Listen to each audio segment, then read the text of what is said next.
Hello everyone, welcome back to my YouTube channel learn education. तो आज हम business regulatory framework का chapter valid contract and its elements पढ़ेंगे। सबसे पहले हम जानते हैं कि वैलिड कॉन्ट्रैक्ट कब बनता है। Comprehensive analysis of valid contract and their essential elements.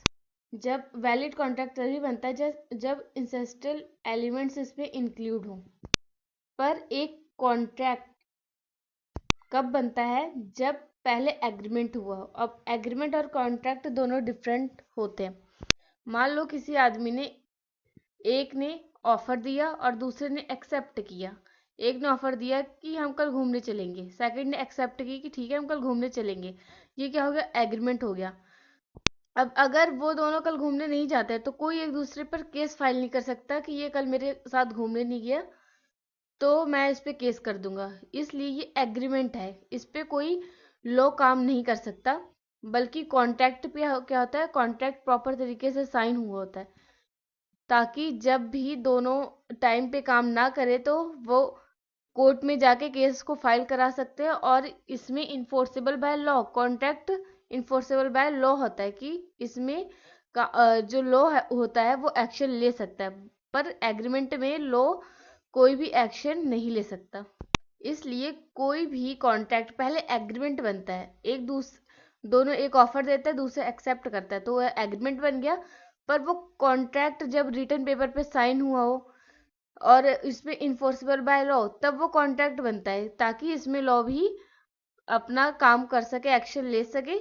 इसलिए कॉन्ट्रैक्ट और एग्रीमेंट दोनों डिफरेंट होते हैं। आगे इंट्रोडक्शन टू वैलिड कॉन्ट्रैक्ट। अब वैलिड कॉन्ट्रैक्ट कब बनता है? जब प्रॉपर साइन हुआ हो, इन्फोर्सेबल बाय लॉ हो, तब वो वैलिड कॉन्ट्रैक्ट बनेगा। सबसे पहले definition of a contract. A contract is defined as a promise और a set of promises that are legally enforceable. अब इसमें प्रॉमिस कौन कर रहा है? एक पर्सन दूसरे पर्सन को जब प्रॉमिस करता है। प्रोमिसी कौन हुआ? जो कि उसके जो उसने ऑफर दिया है, फर्स्ट पर्सन है, उसको एक्सेप्ट जो कर रहा है वो प्रोमिसी हुआ। लीगली इन्फोर्सेबल मतलब इसमें लॉ भी एक्शन ले सकती है, वो क्या बनेगा? Valid contract.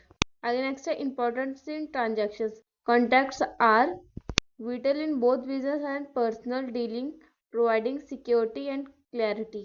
अब जब एक पर्सन जब ऑफर देता है, दूसरे पर्सन ने एक्सेप्ट किया। अब इसमें अगर कंसिडरेशन भी है, मान लो कोई लॉयर किसी का केस लड़ रहा है तो वो फ्री में नहीं लड़ेगा, वो उसके लिए कंसिडरेशन लेगा। तो ये क्या हो गया? एक दूसरे में कॉन्ट्रैक्ट हो गया। जब कॉन्ट्रैक्ट होता है वो रिटर्न होता है। रिटर्न होने से क्या होगा कि कोई भी इसमें मिसअंडरस्टैंडिंग नहीं रहेगी और ये कॉन्ट्रैक्ट जो होता है क्लियर होता है, दोनों एक दूसरे के काम को समझ सकते हैं। और अगर कोई अपना काम ठीक से परफॉर्म नहीं कर रहा है तो उसको लॉ में जाके हम केस को फाइल कर सकते हैं। आगे है legal enforceability. Understanding the legal implication on ensure that contracts are enforceable under the law. अब इसमें कॉन्ट्रैक्ट में क्या होगा?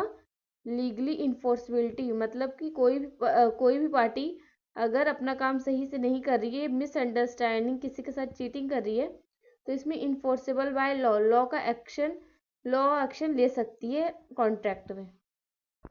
अब इसेंशियल एलिमेंट्स कौन से हैं जब कोई भी एग्रीमेंट कॉन्ट्रैक्ट बनता है? पहली तो लीगैलिटी। कॉन्ट्रैक्ट क्या होता है? लीगल होता है, इसमें कानून भी जो लॉ है वो अपने एक्शन ले सकती है। दूसरा कंसीडरेशन। अगर हम कंसीडरेशन नहीं पे कर रहे हैं तो वो क्या एग्रीमेंट ही रहेगा, कॉन्ट्रैक्ट नहीं बनेगा।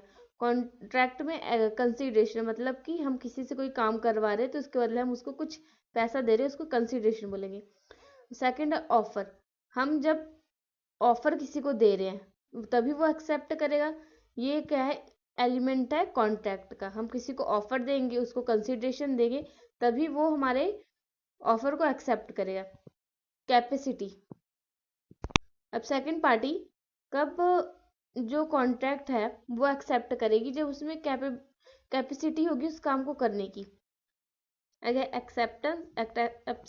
एक्सेप्टेंस कब होगा? जब एक पार्टी दूसरी पार्टी को ऑफर देगी, कंसिडरेशन देगी और सेकंड पार्टी क्या करेगी? उस ऑफर को एक्सेप्ट करके उसको रिटर्न डॉक्यूमेंट पे साइन करके दोनों एक दूसरे को एग्री करेंगे, तभी ये कॉन्ट्रैक्ट बनेगा। Again the role of offer and acceptance. सबसे पहले ऑफर।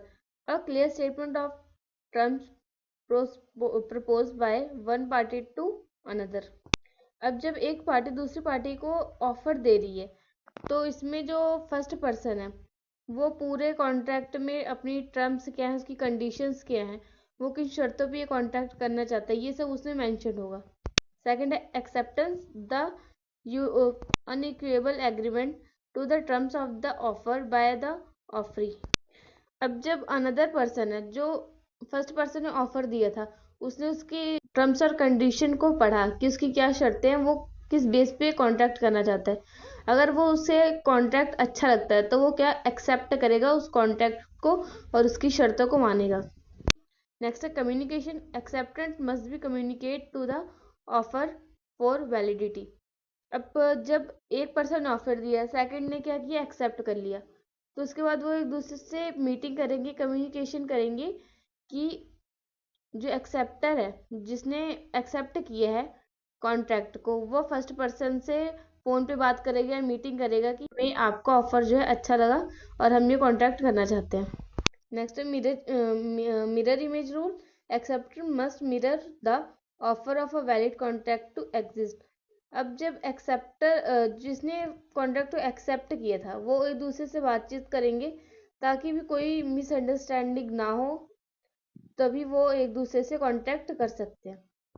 अगर रिवोकेशन, अब रिवोकेशन में क्या होगा कि ऑफर एंड एक्सेप्टेंस, जो पर्सन ने एक्सेप्ट किया कॉन्ट्रैक्ट को, वो एक दूसरे से बात करेंगे बिफोर साइनिंग कॉन्ट्रैक्ट, मतलब पहले कॉन्ट्रैक्ट ही साइन कर लेंगे एक दूसरे से बातचीत करके। अगर दोनों एक दूसरे के जो शर्तें हैं उसको मान लेते हैं तभी वो कॉन्ट्रैक्ट को साइन करेंगे।